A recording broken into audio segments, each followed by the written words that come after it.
آپ جس بھی انسان کو دیکھیں، کوئی بھی ہو، اپنے آپ کو کامل سمجھتا ہے کہ میں اس کمال کے مرتبے تک پہنچا ہوں، اور ہر انسان اپنی تعریف کرتے نظر آتا ہے۔ آپ بچے سے لے کر بوڑھے تک، جوان سے، جس سے بھی آپ انٹرویو لیں گے، معلومات لیں گے، اگر آپ اس سے پوچھیں گے تو اپنے گن گائے گا، اپنی تعریف کرے گا، چاہے کوئی بھی ہو، انجینئر ہو، فلسفی ہو، منطقی ہو، کسی کے پاس بھی جائیں گے، اگر اس روحانی اس مقام تک نہیں پہنچا تو اپنی تعریف کرنا شروع کر دے گا کہ مجھ جیسا کوئی بھی نہیں۔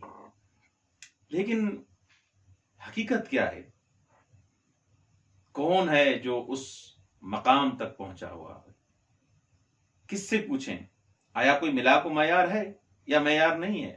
وگرنہ آپ دنیا میں جس کے پاس بھی جائیں گے، کوئی بھی ہو، کسی بھی پیشے سے مربوط ہو، کسی بھی مذہب، کسی بھی فرقے سے تعلق رکھتا ہو، کوئی بھی اس کا پیشہ ہو، کوئی بھی اس کا شغل ہو، اگر آپ اس سے پوچھیں گے تو وہ کہے گا کہ مجھ جیسا کوئی بھی نہیں ہے۔ تو بالآخر کمال کا کوئی معیار، میزان ہے یا نہیں ہے؟ کس سے پوچھیں ہم کہ کمال کیا ہے؟ تو قرآن و سنت کے حساب سے ہمیں یہ دیکھنا ہے کہ کمال کی منزل تک کون پہنچا ہوا ہے، انسان کامل کون ہے، انسان اعلیٰ کون ہے، انسان والا کون ہے، انسان ممتاز کون ہے؟ یہ کون بتائے گا؟ ہمیں اسلام بتائے گا، ہمیں قرآن بتائے گا۔ سب سے پہلے ہمیں اس کا طریقہ آنا چاہیے، شناخت کا طریقہ آنا چاہیے کہ انسان کامل کہتے کسے ہیں۔ اور ہم جو مسلمان ہیں، جو مومن ہیں، ہم سب کو ایک میزان اور معیار کا پتہ ہونا چاہیے کہ بالآخر کون اس کمال کے مرتبے تک پہنچائے۔ یہ ڈگری ہے، یہ لیول ہے، اس تک جو پہنچے گا وہ کمال تک پہنچ گیا، اور اس سے نیچے جو ہے وہ کمال تک نہیں پہنچ سکتا، وہ انسانی کامل نہیں کہلائے گا۔ تو لہذا سب سے پہلے اسلام کی خدمت میں چلتے ہیں، اور جب تک انسان، یہ بات میں آپ کی خدمت میں عرض کروں، جب تک انسان اسلام کو نہ پہچانے گا، اسلام کی معرفت انسان کے پاس نہیں ہوگی، اسلام کو نہیں پہچانے گا تو انسانی کامل کو بھی نہیں پہچان پائے گا، کیونکہ اسلام ہی ہے، یہ قرآن ہی ہے جو آپ کو بتائے گا کہ انسانی کامل کون ہے۔ وگرنہ ہر انسان کہتا ہے میں انسانی کامل ہوں، ہر انسان کہتا ہے مجھ جیسا کوئی نہیں ہے۔ تو لہذا اسلام کی معرفت ضروری ہے، قرآن کی معرفت ضروری ہے۔ اس قرآن کی خدمت میں آپ چلیں تاکہ آپ کو یہ قرآن بتائے کہ کون انسانی کامل ہے، کون انسانی ممتاز ہے، کون انسانی اعلیٰ ہے۔ تو سب سے پہلے اسلام کی معرفت ضروری ہے۔ تو اسلام میں کون سے طریقے بتائے گئے ہیں جن سے انسان یہ پہچان سکتا ہے کہ انسان کامل ہے؟ قرآن و سنت کی محضر میں جب چلتے ہیں کہ قرآن کیا بتاتا ہے ہمیں، سنت ہمیں کیا بتاتی ہے کہ انسان کامل کون ہے، انسان کامل، مسلمان کامل، مومن کامل کسے کہا جاتا ہے؟ تو لہذا اسلام کہتا ہے کہ کامل انسان وہ ہے جو مومن کامل ہو، جو مسلمان کامل ہو، جو تسلیم ہو، تسلیم محض ہو، مومن محض ہو، یہ مسلمان ہے۔ کسی بھی پیشے کے ساتھ اگر آپ تعلق رکھنے والا اس کے ساتھ گفتگو کریں گے، آپ کو پتہ چل جائے گا، اگر اس معیار کا آپ کو پتہ چلے گا کہ انسان کامل کے مشخصات کیا ہیں، اس کا انٹروڈکشن کیا ہے، اس کے کون سے قوائف ہیں، ان قوائف پر، ان شرائط پر پورا اترتا ہے یا نہیں اترتا، وہ کون بتائے گا؟ اسلام بتاتا ہے۔ اسلام بتاتا ہے کہ انسان کامل وہ ہے جو مسلمان کامل ہے، جو مومن کامل۔ دوسرا طریقہ جس کے ذریعے انسان کامل کو پہچانا جاتا ہے، دوسرا طریقہ یہ ہے کہ ہم افراد کے ذریعے پہچانیں۔ جیسے مثلا کیا؟ آپ پورا اسلام پڑھیں، پورا ایمان پڑھیں، پورا قرآن پڑھیں، ان سب قوائف سے، سب قوانین سے آشنا ہوں، یہ الگ بات ہے۔ لیکن ایک دفعہ اسلام آپ کو معرفی کرتا ہے، آپ کو پہچانواتا ہے، ایک شخص کے بارے میں بتاتا ہے کہ یہ شخص ہے، یہ اس کی زندگی انسان کامل والی ہے، یہ انسان کامل ہے۔ بلکہ حضرت محمد مصطفیٰ صلی اللہ علیہ وآلہ وسلم، مولا علی بن ابی طالب علیہ السلام، جب شخصیت علی کے بارے میں آپ معرفت حاصل کریں گے، جب شخصیت حضرت محمد مصطفیٰ صلی اللہ علیہ وسلم کے بارے میں معرفت حاصل کریں گے، کون ہے؟ نہ شخص علی بلکہ شخصیت علی۔ یہ شناخت کہ مولا علی نے کیسے زندگی کی، رسول خدا نے کیسے زندگی کی، جناب سیدہ فاطمہ زہرا سلام اللہ علیہ نے کیسے زندگی کی.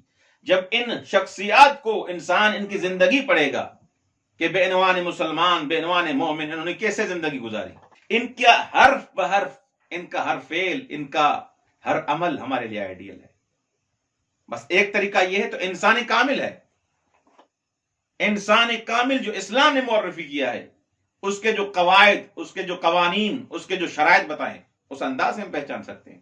دوسرا طریقہ یہ ہے کہ شخص کو ہم پہچانیں کہ اسلام نے کن اشخاص کو انسان کامل کہا ہے. رسول خدا صلی اللہ علیہ وسلم کو، مولا علی بن ابی طالب کو، لقد کان لکم فی رسول اللہ اسوۃ حسنہ، یہ آئیڈیل بتایا جا رہا ہے کہ تمہیں انسان کامل بننا ہے، تمہیں اس راہ پہ چلنا ہے. رسول خدا کی زندگی نمونہ عمل ہے، اہل بیت علیہ السلام کی زندگی نمونہ عمل ہے. ان کا حرف، ان کا ہر فعل آپ کے لیے حجت ہے. بس انسان کامل کو اس انداز سے پہچانو. اگر تمہیں انسان کامل بننا ہے تو یہ دیکھو کہ مولا علی کیسے گفتگو کرتے تھے، کیسے نماز پڑھتے تھے، کیسے روزہ رکھتے تھے، ان کا اخلاق، ان کی معاشرت، ان کا طریقہ کار، ان کی گفتگو کا انداز کیسے تھا، وہ کیسے زندگی گزارتے تھے، وہ فقراء کی کیسے مدد کرتے تھے، ان کا گھر والوں سے کیسے رویہ تھا، ان کا فقراء کے ساتھ کیسے رویہ تھا. ہر عمل ان کے لیے، ان کا آپ کے لیے آئیڈیل ہے. یعنی ایک دفعہ آپ کو قوانین بتائے جا رہے ہیں کہ یہ قوانین ہیں، متقی اسے کہا جاتا ہے، پرہیزگار اس کو کہا جاتا ہے، نمازی یہ ہوتا ہے، مومن یہ ہوتا ہے. ایک دفعہ خود شخص کی معرفی کی جا رہی ہے کہ یہ شخص ہے، یہ ہستی ہے، اس کا ہر عمل آپ کے لیے آئیڈیل ہے. تو دو طریقوں سے ہم انسان کامل کو پہچان سکتے ہیں. انسان کامل وہی ہے جو مولا علی کی زندگی پر چلے. جناب سیدہ فاطمہ زہرا سلام اللہ علیہا کے اعمال، ان کی جو زندگی ہے، خاتون ہے تو بی بی کو آئیڈیل بنا ہے. کیسے بی بی نے زندگی گزاری. اتنی مشکلات، اتنی کٹھن مشکلات. آج کل ہر انسان کہتا ہے مجھے یہ مشکل ہے، اگر یہ ہوتا تو یہ ہوتا، یہ ہوتا تو میں یہ کر دیتا. زندگی پڑھیں، مشکل کشا، شہر خدا، اتنی مشکلات کے باوجود کیسے زندگی کی ہے. زندگی کیفیت دیکھیں، کوالٹی دیکھیں زندگی کیسی ہے کہ ہر جگہ خدا نظر آ رہا ہے. ان کے ہر عمل میں، ہر پہلو کے حساب سے خدا ہی خدا نظر آ رہا ہے. سبحان قدوس ان کی آوازیں آ رہی ہیں اتنی مشکلات کے باوجود. اے میرے پروردگار تو راضی رہے. یہ آئیڈیل ہے. بس انسانی کامل کو آج کے درس میں ہم نے جو پڑھا، آج کی گفتگو میں ہم نے جو بیان کیا، وہ دو طریقے ہیں. یا تو خود قرآن کے محضر میں چلتے ہیں، اہل بیت علیہ السلام کے محضر میں چلتے ہیں، وہ ہمیں قوانین بتاتے ہیں کہ یہ جو قوانین، یہ معیارات ہیں، ان معیارات پر جو پورا اترے گا وہ انسان کامل ہے. جو ان معیارات سے ہٹ کر زندگی گزارے، بھلے آپ اپنے آپ کو مومن کہے، بھلے اپنے آپ کو شیعہ کہے، لیکن وہ انسان کامل نہیں ہے. وہ شیعہ کامل نہیں ہے، شیعہ حقیقی نہیں ہے. نام کا مومن ہے، نام کا مسلمان ہے. اسلام وہ تسلیم.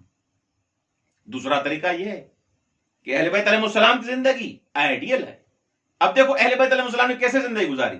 آیا یہ شیعہ، یہ مومن، یہ مسلمان یہ تو نہیں کہہ رہا کہ رسول خدا کی زندگی تھی. ہم کہاں، رسول خدا کہاں. تو اس کا مطلب ہے تم نماز بھی نہ پڑھو، اس کا مطلب ہے تم پرہیزگار بھی نہ بنو، اس کا مطلب ہے تم متقی بھی نہ بنو. نہ، انسان کامل، اگر تمہیں انسان کامل بننا ہے، اس کے قریب ہونا ہے، خدا کے محضر میں جانا ہے، ان کی زندگی کے ہر عمل کو فالو کرو، تب جا کے تم انسان کامل بنو گے. انشاءاللہ اگلے درس میں اور طریقے اور مصادیق کو بیان کریں گے. والسلام علیکم ورحمۃ اللہ وبرکاتہ.